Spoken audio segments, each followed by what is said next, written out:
الرحيم. الحمد لله رب العالمين، والصلاة والسلام على أشرف الأنبياء والمرسلين نبينا محمد وآله وأصحابه أجمعين. اما بعد، پیارے دوستوں اور ساتھیوں، آپ کے سامنے اسلام اور ایمان کی ارکان میں سے آخرت کے دن پر ایمان کی بحث چل رہی ہے، اور اس بارے میں آپ کے سامنے تفصیلات آ رہی ہیں، جن میں سے آج ہم یہ بات لے کر چلیں گے کہ آخرت پر ایمان لانے کے فائدے کیا ہیں، یعنی آخرت پر ایمان لانے کا کیا لابھ ہے. تو اس کے بے انتہا فائدے ہیں، اتنے فائدے ہیں کہ انہیں گنا بھی نہیں جا سکتا، جس میں سے چند ایک کو ہم آج کچھ ذکر کرتے ہیں آپ کے سامنے. نمبر 1، نیکی اور اطاعت کے کام میں رغبت اور اس پہ حرص کا ہونا، اس امید کے ساتھ تاکہ اس کا ثواب قیامت کے دن ملے. ایک فائدہ تو یہ ہوا. دوسرا فائدہ، قیامت کے دن کے عقاب اور سزا سے خوف کھا کر معصیت اور نافرمانی کے کام کرنے اور اس پر خوشی محسوس کرنے سے رہبت اور گھبراہٹ، یعنی گناہ کے کام سے ڈر پیدا ہو جائے، اور اگر کبھی نافرمانی ہو جائے تو اس پہ خوشی نہ ہو، بلکہ اس پہ ڈر ہو اللہ کا کہ اللہ کی پکڑ آ جائے گی، تاکہ توبہ کی توفیق نصیب میں ہو جائے. نمبر 3، دنیا کی جو چیزیں نہ مل سکی لیکن آخرت کی نعمتیں اور اس کا ثواب جس کو اللہ کے ذات سے بھرپور امید ہوتی ہے، ایک مومن کو تسلی اور اطمینان قلب حاصل ہوتی ہے کہ آخرت میں جو اللہ نے وعدہ کیا وہ مل کے رہے گا انشاءاللہ. اس کے بعد فرماتے ہیں، مرنے کے بعد دوبارہ زندہ کیے جانے کا کافروں نے بڑی شدت سے انکار کیا ہے.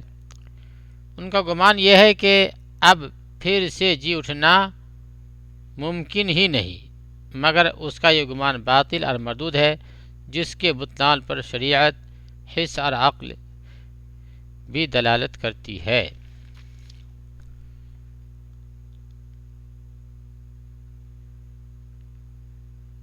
یعنی کفار، مشرکین، یہ لوگ جو ہے مرنے کے بعد زندہ ہونے کا انکار کرتے ہیں کہ ما ہی الا حیاتنا الدنیا، کہ بس یہی دنیا ہے، اس کے بعد کوئی دنیا اور کوئی آخرت اور کوئی جیون نہیں ہے.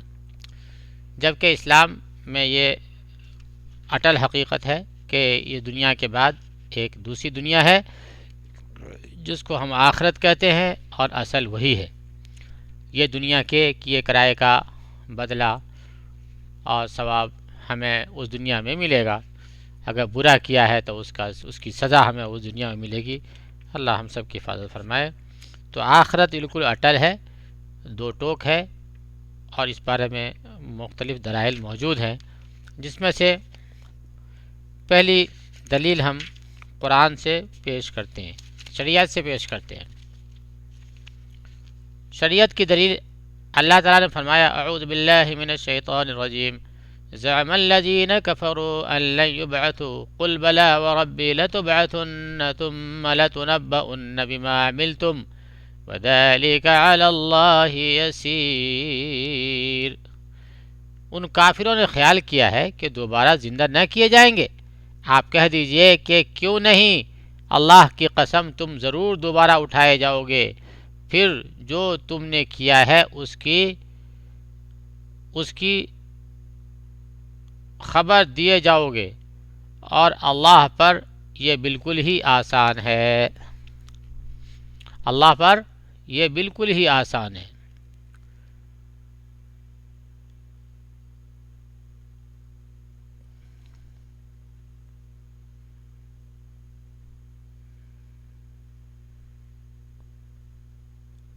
اس کو پھر سے ترجمہ پڑھتے ہیں ایک بار. ان کافروں نے خیال کیا ہے کہ دوبارہ زندہ نہ کیے جائیں گے.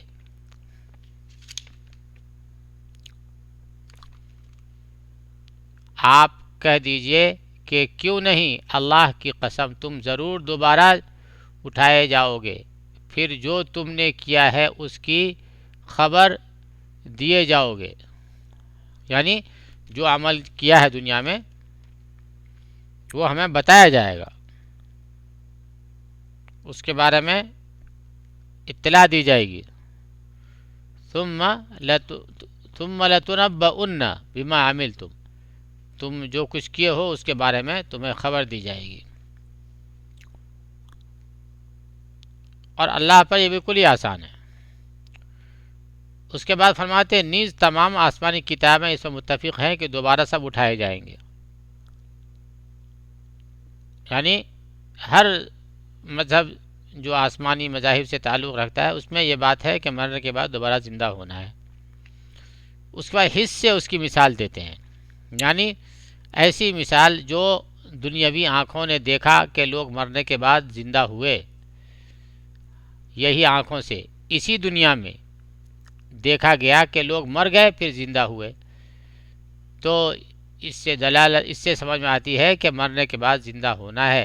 جو اللہ یہ دنیا میں زندہ کر سکتا ہے کسی چند ایک کو، تو مرنے کے بعد بھی وہ زندہ کرے گا ہم سب کو۔ اس پہ کئی ایک مثالیں دے رہے ہیں۔ پہلی مثال موسیٰ علیہ السلام کی قوم کی ہے، جب انہوں نے موسیٰ سے کہا کہ ہم ہرگز تم پر ایمان اس وقت تک نہیں لائیں گے جب تک کہ ہم اللہ کو سامنے دیکھ لیں، تو اللہ نے انہیں موت دے دی، پھر دوبارہ زندہ کیا۔ اسی چیز کو اللہ نے بنی اسرائیل کو مخاطب کرتے ہوئے فرمایا اعوذ باللہ من الشیطان الرجیم وَإِذْ قُلْتُمْ يَا مُوسَى لَن نُّؤْمِنَ لَكَ حَتَّى نَرَى اللَّهَ جَهْرَةً فَأَخَذَتْكُمُ الصَّاعِقَةُ وَأَنْتُمْ تَنظُرُونَ ثُمَّ بَعَثْنَاكُم مِّن بَعْدِ مَوْتِكُمْ لَعَلَّكُمْ تَشْكُرُونَ۔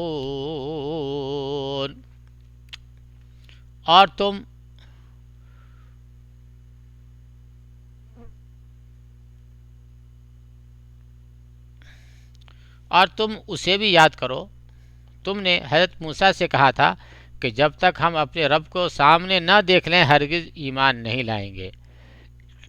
جس گستاخی کی سزا میں تم پر تمہارے دیکھتے ہی بجلی گری، لیکن پھر اس لیے کہ تم شکر گزاری کرو، اس موت کے بعد بھی ہم نے تمہیں زندہ کر دیا۔ یعنی جن لوگوں نے موسیٰ علیہ السلام سے مطالبہ کیا تھا کہ جب تک ہم اپنے رب کو دیکھ نہیں لیں گے، اللہ کو دیکھ نہیں لیں گے، اس وقت تک ہم آپ پر ایمان نہیں لائیں گے، تو اللہ کا عذاب بجلی کی شکل میں ان پہ گرا اور وہ سب کے سب تباہ ہو گئے۔ پھر بعد میں موسیٰ علیہ السلام کی دعا پر پھر وہ سب زندہ کر دیے گئے۔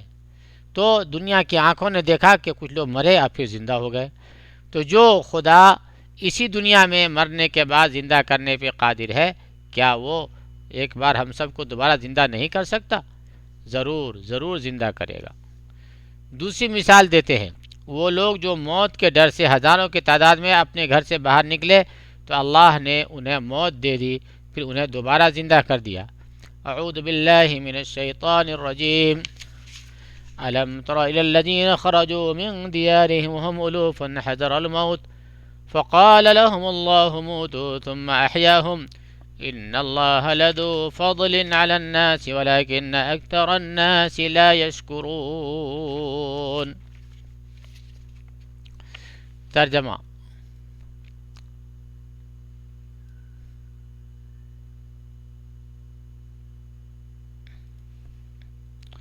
جب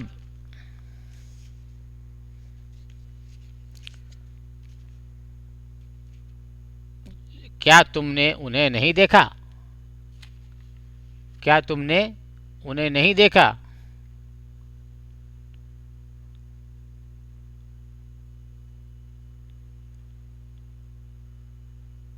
پہلی مثال تو یہ تھی۔ دوسری مثال، جب تم نے ایک شخص کے قتل کے بارے میں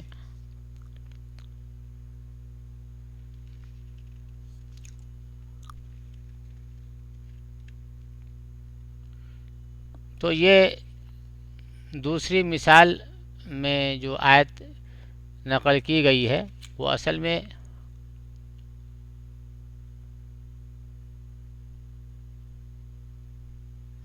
کوئی حرج نہیں ہے.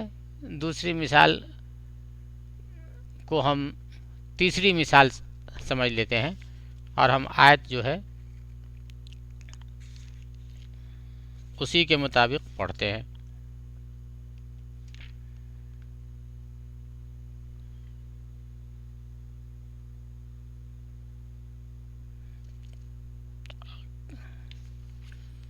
یا اس کا ترجمہ ہم آپ کے سامنے کتاب میں کچھ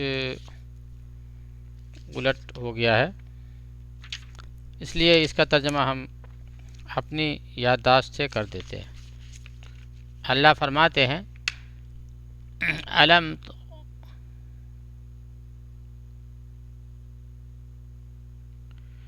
نہیں، دوسری مثال کی آیت ہم نے غلط پڑھ دیا تھا. ہم پھر سے اس آیت کو پڑھتے ہیں. بسم اللہ الرحمن الرحیم. وَإِذْ قَتَلْتُمْ نَفْسًا فَادَّارَأْتُمْ فِيهَا وَاللَّهُ مُخْرِجٌ مَا كُنْتُمْ تَكْتُمُونَ فَقُلْنَا اضْرِبُوهُ بِبَعْضِهَا كَذَلِكَ يُحْيِي اللَّهُ الْمَوْتَى وَيُرِيكُمْ آيَاتِهِ لَعَلَّكُمْ تَعْقِلُونَ. جب تم نے ایک شخص کو قتل کر ڈالا پھر اس میں اختلاف کرنے لگے اور تمہاری پوشیدگی کو اللہ تعالی نے ظاہر کرنے والا تھا، ہم نے کہا کہ اس گائے کا ایک ٹکڑا مقتول کے جسم پہ لگا دو، وہ جی اٹھے گا. اسی طرح اللہ مردوں کو زندہ کر کے تمہارے عقل مندی کے لیے نشانیاں دکھاتا ہے. یعنی یہ وہ واقعہ ہے جس کو بقرہ کا واقعہ سے ہم جانتے ہیں. اسی کے نام سے سورہ بقرہ ہے. یعنی موسیٰ علیہ السلام کی قوم میں ایک شخص کو کسی نے قتل کر دیا، جس کی تفصیل مختصر یہ ہے کہ ایک مالدار آدمی تھا اور اس کا ایک بھتیجا تھا جو اسی کے پرورش میں رہتا تھا. اس لڑکے نے، اس کے بھتیجے نے لالچ میں آ کر کے ایک دن اپنے چچا کو قتل کر دیا اور لاش کو کہیں دوسری جگہ ڈال دیا تاکہ لوگ دوسرے لوگوں پہ گمان کریں، دوسرے لوگوں پہ شک کرنے لگیں. اب جب بات سامنے آئی تو اس کا قتل کرنے والے کی تلاش شروع ہوئی. تو موسیٰ علیہ السلام سے لوگوں نے کہا کہ اس کا قاتل کا پتہ چل جاتا تو ہم اس کو کچھ سزا دیتے. تو موسیٰ علیہ السلام نے کہا کہ ایک گائے لو اور اس کو ذبح کرو اور اس کا ایک ٹکڑا جو ہے اس مقتول کے بدن پہ ڈالو، بدن پہ مارو، وہ زندہ ہوگا اور تو وہ بتا دے گا کس نے اسے مارا ہے. چنانچہ ایسا ہی کیا گیا. ایک گائے لائی گئی جس کی تفصیل قرآن میں ہے کہ بہت مشکل سے وہ گائے ملی، کیونکہ وہ لوگ اس میں جو اپنی مرضی سے شروط لگاتے گئے کہ ایسی چاہیے کیسی چاہیے. تو بہت مشکل سے ایک گائے ملی. اس گائے کو جو ہے ذبح کیا گیا اور اس کا ایک ٹکڑا جو ہے اس لاش پہ مارا گیا تو وہ زندہ ہو گیا. اس نے بتا دیا کہ مجھے کس نے مارا ہے.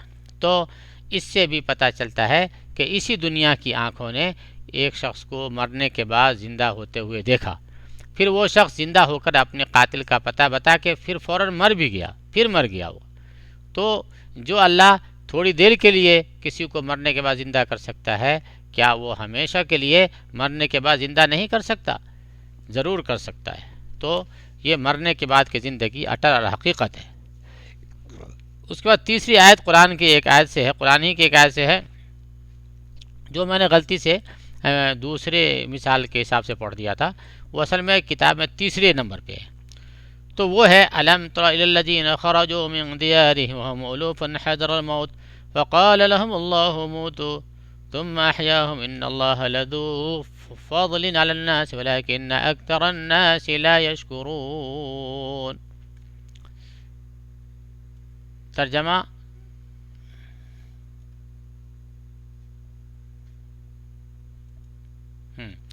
ترجمہ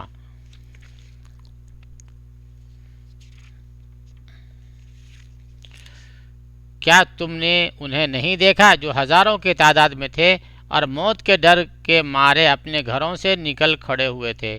اللہ تعالیٰ نے انہیں فرمایا مر جاؤ، پھر انہیں زندہ کر دیا. بے شک اللہ تعالیٰ لوگوں پر بڑا فضل والا ہے لیکن اکثر لوگ ناشکرے ہیں. یعنی یہ بھی واقعہ ہے کہ بہت سے لوگ ہزاروں کی تعداد میں موت کے ڈر سے اپنے گھر سے نکل پڑے تھے. پھر جو ہے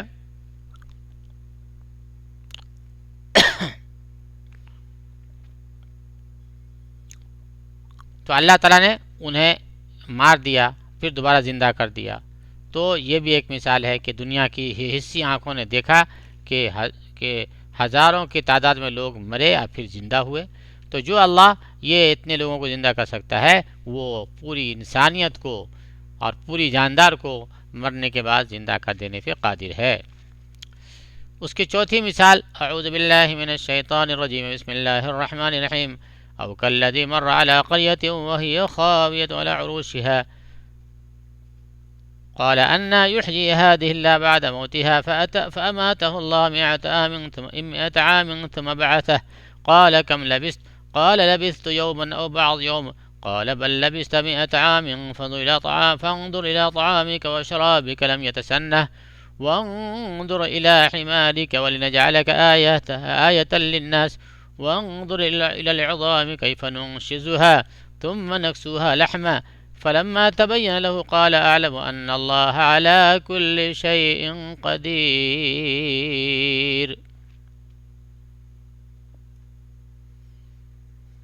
اس آیت پاک کا ترجمہ یہ ہے، یا اس شخص کے مانند کہ جس کا گزر اس بستی پر ہوا جو چھت کے بل اوندھی پڑی ہوئی تھی، وہ کہنے لگا اس کی موت کے بعد اللہ تعالیٰ اسے کس طرح زندہ کرے گا؟ تو اللہ تعالیٰ نے اسے مار دیا 100 سال کے لیے، پھر اسے اٹھایا، پوچھا کتنی مدت تجھ پر گزری؟ کہنے لگا ایک دن یا دن کا کچھ حصہ۔ فرمایا 100 سال تک تم سوتے رہے، 100 سال تک رہا، پھر اب تو اپنے کھانے پینے کو دیکھ کہ بالکل خراب نہیں ہوا، اپنے گدھے کو بھی دیکھ کہ ہم تجھے لوگوں کے لیے ایک نشانی بناتے ہیں، تو دیکھ کہ ہم ہڈیوں کو کس طرح اٹھاتے ہیں، پھر ان پر گوشت چڑھاتے ہیں۔ جب یہ سب ظاہر ہو چکا تو کہنے لگا میں جانتا ہوں کہ اللہ تعالیٰ ہر چیز پر قادر ہے۔ یہ واقعہ ہے عزیر علیہ السلام کا، غالباً اکثر مفسرین کے خیال میں عزیر علیہ السلام کا واقعہ ہے کہ وہ جا رہے تھے تو کہیں پہ ایک بستی کو دیکھا کہ بہت سے لوگ مرے ہوئے ہیں، ان کی لاشیں بکھری پڑی ہے، تو انہوں نے سوچا کہ ان کو اللہ کیسے زندہ کرے گا۔ ان کے دل میں یہ بات آئی کہ وہ خود ہی مر گئے اللہ کے حکم سے، اور پھر جب وہ اٹھے تو اللہ تعالیٰ نے ان سے پوچھا فرشتوں کے دوارا کہ کتنے دن تم ٹھہرے ہوئے، سوئے ہوئے یا مرے ہوئے؟ تو انہوں نے کہا کہ ایک دن یا اس سے بھی کچھ کم۔ تو ان کو بتایا گیا کہ تم 100 سال تک سوتے رہے، اور اس کے بعد جو ہے ان کا گھوڑا کو بھی اللہ نے زندہ کیا، اور فرمایا کہ دیکھ تیرا جو ہے کھانا وغیرہ سب محفوظ ہے، وہ خراب نہیں ہو پایا ہے، تو تم دیکھو ہم کس طرح گھوڑے پر ہڈیاں چڑھاتے ہیں، گوشت چڑھاتے ہیں۔ تو اس طرح سے جو ہے اللہ نے عزیر علیہ السلام کو زندہ کیا، ان کے گھوڑے کو بھی زندہ کیا۔ تو جو اللہ ایک کو زندہ کر کے دنیا میں دکھایا ہے ہماری اس آنکھوں کو، وہ ایک دن پوری انسانیت کو زندہ کر کے دکھائے گا، اور وہ دن ہوگی آخرت کی۔ اس کے بعد ایک چوتھی مثال دے رہے ہیں کہ مرنے کے بعد کیسے زندہ ہوئے، اور اسی دنیا میں لوگ دیکھا کہ مرے یا پھر زندہ ہوئے۔ وہ سیدنا ابراہیم علیہ السلام کا واقعہ ہے، جب انہوں نے اللہ سے فریاد کی کہ اللہ تعالیٰ دکھا دے کہ وہ مردوں کو کیسے زندہ کرے گا۔ اس سلسلے میں سورہ بقرہ کی آیت ملاحظہ ہو، اعوذ باللہ من الشیطان الرجیم، وَإِذْ قَالَ إِبْرَاهِيمُ رَبِّ أَرِنِي كَيْفَ تُحْيِي الْمَوْتَى قَالَ أَوَلَمْ تُؤْمِنْ قَالَ بَلَى وَلَكِنْ لِيَطْمَئِنَّ قَلْبِي قَالَ فَخُذْ أَرْبَعَةً مِّنَ الطَّيْرِ فَصُرْهُنَّ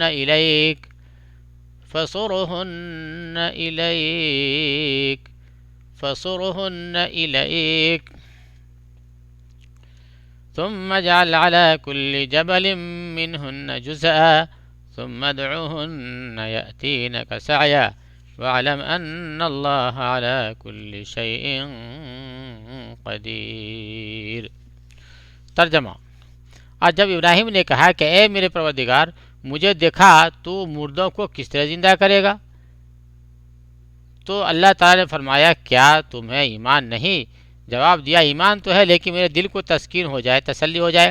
فرمایا 4 پرندوں کو لے لو، ان کے ٹکڑے کر ڈالو، پھر ہر پہاڑ پر ان کا ایک ٹکڑا رکھ دو، پھر انہیں پکارو، تمہارے پاس دوڑتے ہوئے آ جائیں گے، اور جان رکھو کہ اللہ تعالیٰ غالب ہے، حکمت والا ہے۔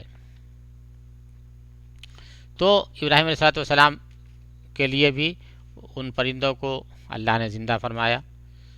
تو یہ تمام حصی مثالیں ہیں جو واقع ہو چکی ہیں، جن سے یہ حقیقت واضح ہو جاتی ہے مردوں کو دوبارہ زندہ کرنا ممکن ہے.